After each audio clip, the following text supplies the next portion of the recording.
What's going on, everybody? Welcome back to the channel. Hope you guys are all doing well. And as you see by the title, today we'll be talking about episode 3 of the Rings of Power. So, right off the bat, let's just get started. I really enjoyed the episode. My favorite episode so far. I think why it was probably just because just the overall, like, the new elements we got. Just the tension of the episode was just cooler. I don't know, I just enjoyed it so much. But just like the last 2 episodes that we talked about, we're just gonna go straight from the beginning and talk through it. I know the last parts I had to do, the first 2 episodes I did in 2 parts. They're both 30-minute videos each. I was surprised that I actually got a decent amount of views, not as much as my chosen videos, but I'm hoping this is going to be smaller. Little update before we get deeper into this. I am going to be on vacation out of the country for a couple weeks, so I'm going to try to at least watch the episodes while I'm there. I won't be home on one of the episodes, and I should be able to watch it still, and then the next... Let's see. Yeah, 2 episodes I'll be out of the country, so I'm not sure if I'll be able to watch those. But I'm hoping, I don't know, I'm gonna see how I can work it out. If not, it's gonna be like 3 weeks after this video that I won't post because I'll be gone. But like, I'm gonna be staying on top of it. I'm gonna try to watch it as much as I can. So with that being said, right in the beginning episode, great intro with Elendil being a slave with the other elves. That's when we saw him got captured. Really cool. Really started the tone off with this dark tone, and he was just like, didn't know where he was, and he was just like, what the heck, and finds out all his other elf company are there, which was crazy. We see Galadriel and Halbrand get boarded on the boat, and then they sail to Numenor. Freaking awesome, beautiful city. Like, my goodness, it was like Minas Tirith on steroids, which basically it is. Beautiful. I really liked it. The knights, the men of Numenor, the actual soldiers. Watching it, I enjoyed it, and it looked cool. Now thinking back, they kind of remind me of the Golden Company of Game of Thrones. I don't know why I'm thinking of that, but really cool. I just love the architecture and the people around there. Pretty cool. We meet Elendil, who's the boatmaster or the captain on the boat, and it's kind of got spoiled to me before we knew who he was because I had subtitles turned on, and it says Elendil and then colon and then his quote, or his whatever he was saying at that moment.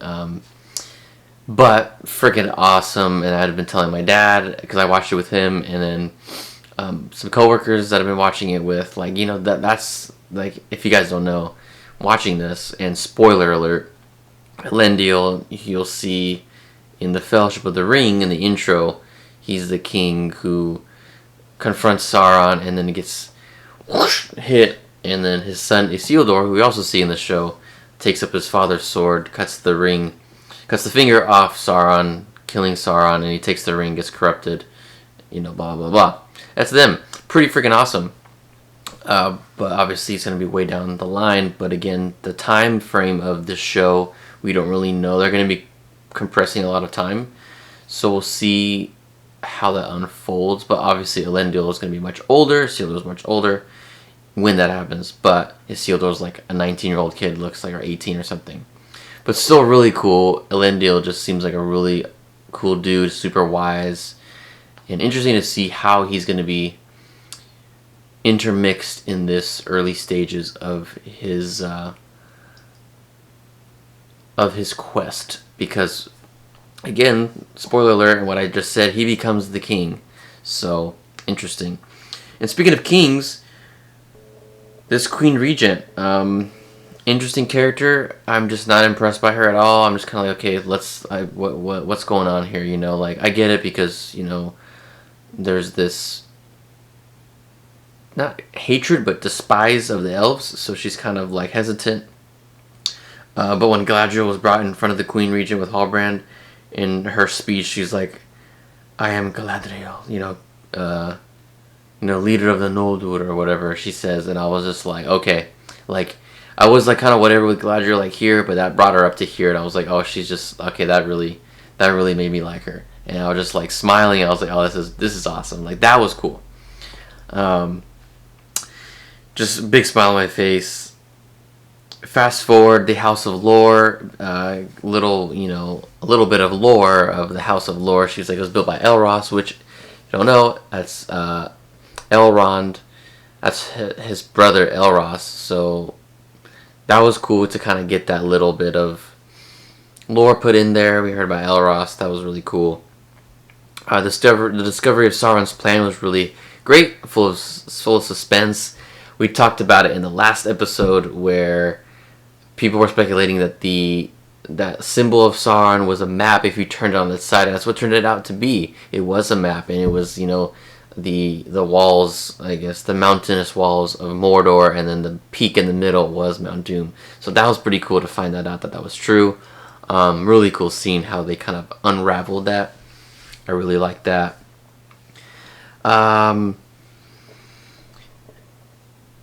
The episode was going 10 out of 10 for me, honestly, at this point. And then we got to the Harfoots, and I was just kind of like... And I was listening to this podcast talking about the show, and, they're like, I just love it. I live for seeing the Harfoots and stuff like that. I'm just like, yeah, they're cool, and I have in my notes here. They're fun, and they're a fun little side quest with them, and there has to be some ease of tension because, we had this thing with Elendil. We had, this tension of the elf, of Galadriel with the men of Numenor, and all that going on, and then the discovery of Sauron and going to Mordor. And so then we hit, kind of this ease of tension for the most part. I just don't really feel like we need that part of the story.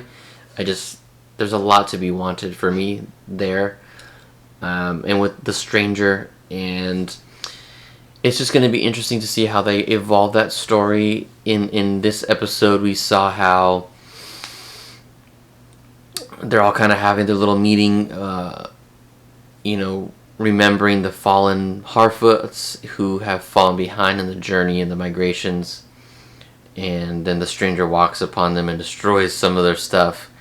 And they find out that Nora's been helping him, and they get pushed to the back of the caravan, which is pretty crazy. And then fast forwarding a little bit just for their story, so I can just get the Harfoot story out of the way. We end them with they're falling behind, and the dad seemed like he was perfectly fine, but I'm like, didn't he have like a broken or a sprained foot before? And he was pushing the cart. I'm like, interesting. But then the stranger ends up helping them, which that was nice. More speculation is that, I think we mentioned it before, it's not going to be Gandalf, definitely not going to be Saruman or Radagast. It's not Gandalf because of the time frame. Then again, the compression of the story, but just because who Gandalf was, he was very humble and very, like, he wouldn't have came down on a comet so, like, dramatic like that. The bigger story is probably, or the bigger, how would you say, speculation, I guess, is that it's probably one of the Blue Wizards, which would be interesting as well. But I still have the firm belief that it's probably going to be just some kind of random made-up character that the writers created. I did hear that J.D. Patrick, and I forget the other creator of the show, had mentioned or had quoted Tolkien in saying, I think they quoted Tolkien about, that that the wizards and the Balrogs are not the only Maiar type beings in Middle Earth. There's other ones, and so I think that might be what they're alluding to with this stranger character. But like I said, this is definitely the least interested story, like, character story, like, that region. I'm just least interested about them. But I mean, it's still part of it, so it'll be interesting to see what happens from that. I'm just not the most invested in that story thus far, and that could change in the next episode. But I think because some of the stuff we didn't see in this episode was we didn't see the dwarves, specifically Durin, Prince Durin, and Elrond. We didn't see them, so that's going to be, I think, a big progression in episode 4. We didn't see the men in the Southlands and their little migration out of their old town with I'm just blanked out on her name. Was it Gwendolyn? Gwendolyn? What's her name? The girl that Erendir likes. I forget her name. The one who chopped off the head of the orc in the last in episode 2. We didn't see any of them, so I think we'll get some progression with them as well, and that'll be interesting. I'm excited to see what's going to happen with that, and I think we'll see them mesh with Erendir again, because I think he's going to escape. And going with Erendir, the elves trying to escape, that was really cool.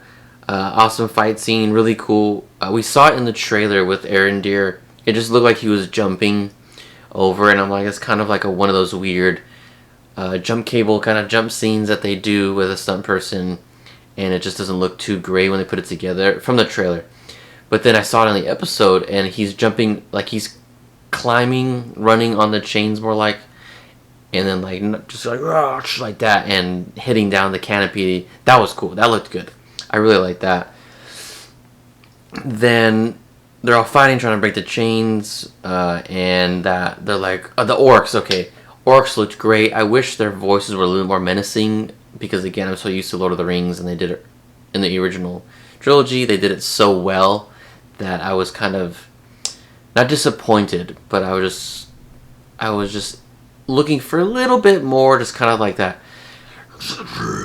like that more of just like that throaty orcism, like more Lurtz and Ugluk's character, or even like like kind of like not so much Uruk-hai, or could it just be the Isengard orcs, like you had oh gosh, I was gonna say Shagrat, but he's from Kirithungol, I believe.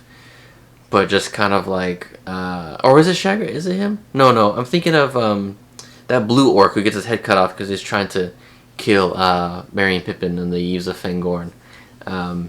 Just a mouthful, or something like that. Like I was kind of looking for more of that, but they did a good job. I'm still pleasantly happy with the orcs in episode 3. And it was interesting because they're all very pale, and I think that was the premise of why they're so afraid of the sun. I don't know if they would be like burning.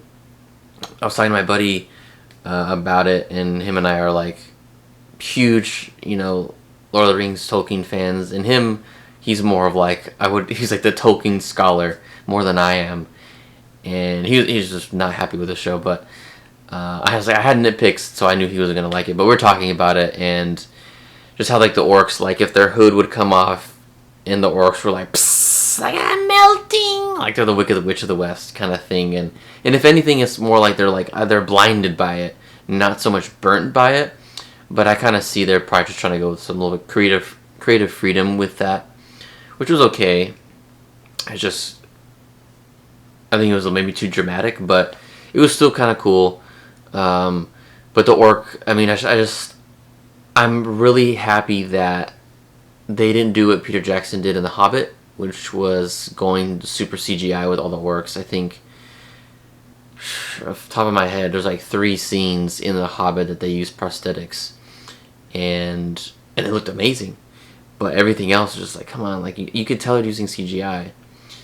Whereas Lord of the Rings is just like every freaking orc, Uruk-hai, whatever, was just all prosthetics, and obviously it costs more.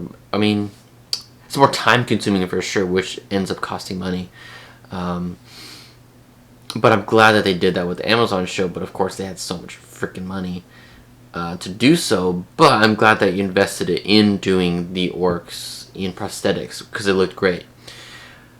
But inversely, they're like, release the warg, and I'm like, oh sweet, we're gonna get a warg, but that freaking thing comes out, looks like a chihuahua with like freaking, what is it called, with rabies. It just looked weird. It just looked kind of stupid. I don't know, it just didn't look good.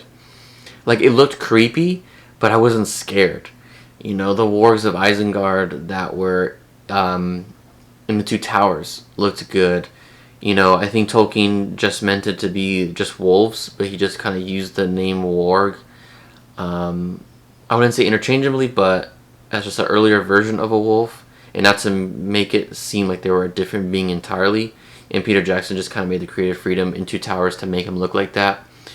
And then we have the wargs in The Hobbit, which were just kind of like bigger wolves, like a dire wolf that we've had in history, which are just usually, like talking about a long time ago, just wolves on they're just bigger, not so much mutated. But then you had like these wolves of, like, if you read the Silmarillion, like Sauron's wolves, I forget the names, but they're like these massive beings, and they're just like full of evil and darkness. And I'm like, okay, I want to see those kind of beings, you know, but they'd be huge and ginormous. But of course, in that time in the Silmarillion, this is way before the Bauer Show. I'm going on a tangent, but like he just looked weird. Like, you have the orcs look really great, and then you have this warg, he just kind of like that. Remember that hyena in Lion King? There's the three of them, and there's that one who's kind of like that. It looked like that one. Like, it's just kind of silly, but whatever. You know, they kill it. And Arendir's captain manages to escape for a second, and then he gets just riddled with arrows. And I even caught myself. I was like, like after, like, because he turns around and gets shot again. I actually like jumped, and I was like, oh shoot! Like, I was like, oh no! So nobody was able to escape. And then I'm like, couldn't tell if everybody died. All the elves there. I don't know if it was all elves and there was like humans. It looked like there was humans as well. So I don't really know, but they bring Arendir. It's like, you're gonna meet Adar, and they bring him forth, and all the orcs are like chanting his name, and he brings it to him. And we saw this part in the trailers. It's some guy with like this kind of like very dark gauntlet, and then we also saw those posters with everybody holding their sword. I believe it's the same guy, and it looks like he's holding a similar blade that Theo was holding, and what I had called the Morgul blade. And so he kind of has like the Ringwraith-esque gauntlet and very Ringwraith-esque swords, like the Morgul blades. And it kind of showed him with his hair, and I forget the name. It's Jon Snow's uncle from Game of Thrones. It's the same actor. I forget his name, but who's playing this character, Adar. There's speculation that it's Anatar in his like early, you know, before he is Anatar, which again I think we mentioned in the last video. I think it's just going to be this random lieutenant of Sauron, and it's not going to be anything crazy. It just, you know, obviously there's this suspense, but I think it's just like one of Sauron's lieutenants who's already in the Southlands. It could be, I mean, we've known that from the show, obviously, but also in the lore of Tolkien, that Morgoth, firstly, had corrupted many men to serve him, and of course Sauron does the same thing, especially when we go into Lord of the Rings, the Easterlings. Of course, there's Arumbar, then Arun, so on and so forth. There's the Black Numenorians as well, so there's a lot of men that he's corrupted, so it could be one of those guys. Interesting. I'm really excited to see this Adar character. That's all the notes that I had on my phone, but I did want to bring up one specific character, Halbrand. I didn't really touch on it. Galadriel finds one of the scrolls, or genealogy scrolls, I guess technically, in the House of Lore about Halbrand, and she presents it to him because he got jailed. That's right, totally forgot this part. Because he's fighting those guys, because he's trying to get the seal to be a blacksmith. And so he gets imprisoned, and so Galadriel comes to him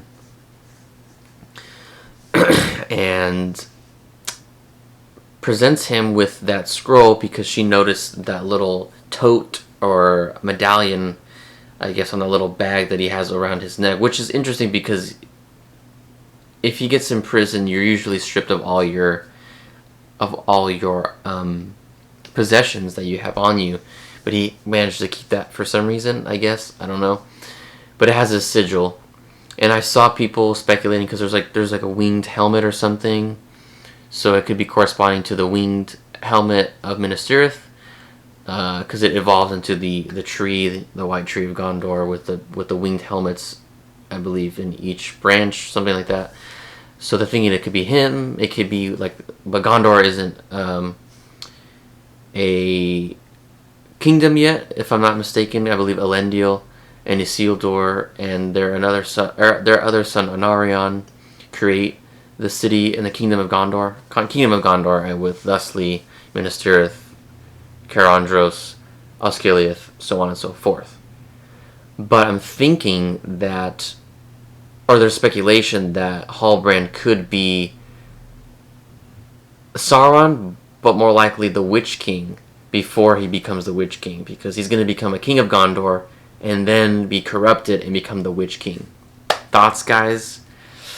Crazy. But overall, my favorite episode so far. Let me know what you guys thought in the comments below, how you guys are liking the show. Hope you guys stay safe, stay healthy. Hope you guys enjoyed the video, and see you guys next time.